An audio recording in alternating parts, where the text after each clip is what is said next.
प्रधानमंत्री नरेंद्र मोदी 7 जुलाई को अपने संसदीय क्षेत्र वाराणसी के दौरे पर पहुंचे तो उन्होंने 43 परियोजनाओं के साथ काशी पर सौगातों की बौछार कर दी। ये प्रोजेक्ट 1774 करोड़ 33 लाख रुपए के हैं। आज इस बात पर चर्चा करते हैं कि साल 2014 के बाद से अब तक पीएम मोदी ने किस तरह से अपने क्षेत्र का विकास किया और कैसे पूरी तरह से उसकी कायापलट कर दी। ये उन विधायकों, सांसदों और अन्य जनप्रतिनिधियों को झकझोरने का काम कर सकता है जो चुने तो जाते हैं लेकिन अपनी जनता की अपेक्षाओं पर खरा नहीं उतरते।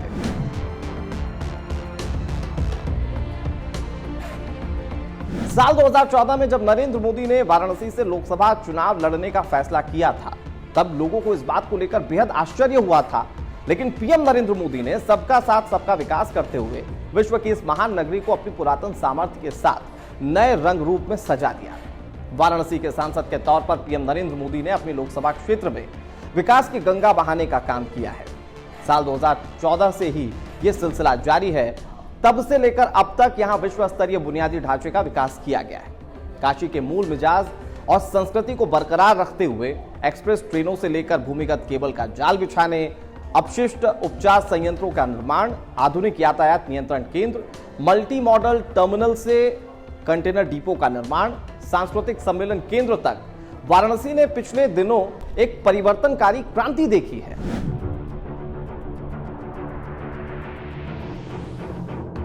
काशी में विश्वनाथ कॉरिडोर और विश्वनाथ धाम प्रोजेक्ट जिस पर सभी की निगाहें थी, इसका काम पूरा हो चुका है।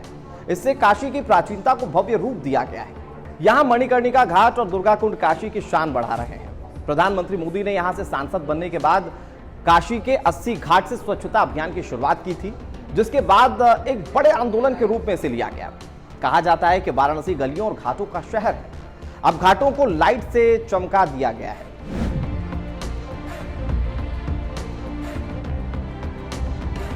पहले बिजली के तार के जाल पूरे शहर में फैले हुए थे, अब 228 किलोमीटर में अंडरग्राउंड केबल बिछाया गया है। ट्रैफिक को नियंत्रण करने के लिए 173 करोड़ 53 लाख की लागत से एक कंट्रोल सेंटर बनकर तैयार है।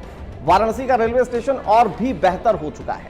रेलवे स्टेशन और इनके प्लेटफॉर्म हवाई अड्डों की तरह नजर आते हैं। वाराणसी कैंट रेलवे स्टेशन से बाहर निकलते ही काशी में प्रवेश का आभास आपको हो जाएगा। फ्लाईओवर की दीवारों पर काशी की संस्कृति, कला और काशी की विभूतियों की वॉल पेंटिंग आपको दिखाई देगी।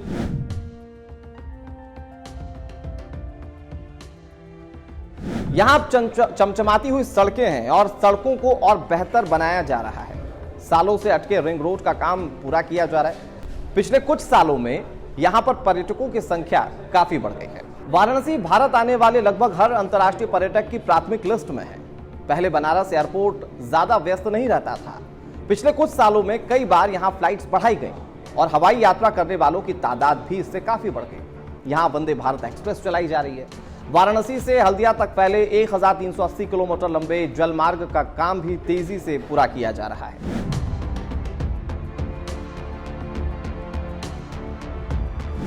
ऐतिहासिक नगरी का ताज जो इस क्षेत्र के माथे पर चमक रहा था, पहली बार साल 2015 में काशी को यूनेस्को का सिटी ऑफ म्यूजिक का दर्जा दिया गया। भारत सरकार की स्मार्ट सिटी में भी इसे शामिल किया गया। काशी की सेहत लगातार संवर रही है। बुनकर और उद्यमी युवाओं को स्फूर्ति योजना से स्किल, लोन और सब्सिडी पाकर खादी संस्थान और कालीन कारीगरी को नई ऊंचाइयों को पाने में मदद मिल रही है। बिना किसी गारंटी के लोगों को मुद्रा लोन दिया जा रहा है। रेलवे कंटेनर डिपो भी तैयार किया गया जिससे सब्जियां और फलों का भंडारण किया जा सकता है।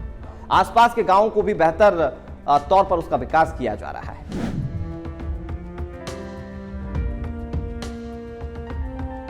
आज काशी एक बड़े मेडिकल हब के रूप में भी तब्दील हो रहा है। यहां की स्थिति इतनी बदल चुकी है कि कैंसर जैसी बीमारी के इलाज के लिए भी काशी वासियों को दिल्ली और मुंबई के चक्कर नहीं लगाने पड़ते। उनके अपने शहर वाराणसी में इन चिकित्सा का लाभ उन्हें मिल पा रहा है। कैंसर पीड़ितों को मुफ्त में कीमोथेरेपी तक मिलती है। यहाँ के पुराने रेलवे कैंसर हॉस्पिटल को होमी भाभा कैंसर हॉस्पिटल के रूप में विकसित किया गया है और ये सब कुछ हुआ प्रधानमंत्री के सांसद बनने के बाद। यहाँ टाटा और बीएचयू ने साथ मिलकर महामना पंडित मदन मोहन मालवीय कैंसर इंस्टीट्यूट बनाया जो कि सिर्फ 10 महीने में तैयार किया गया।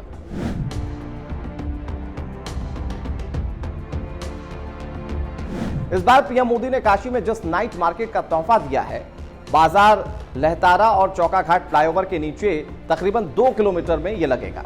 इस बाजार में घरेलू सामान, सजावटी वस्तुएं, बनारस की खास चीजें, खाने पीने की दुकानें लगा करेंगी, जिससे स्थानीय कारीगरों और दुकानदारों को काफी फायदा होने जा रहा है। बनारस की जीआई टैग चीजों का बाजार भी इसमें लगाया जा सकता है।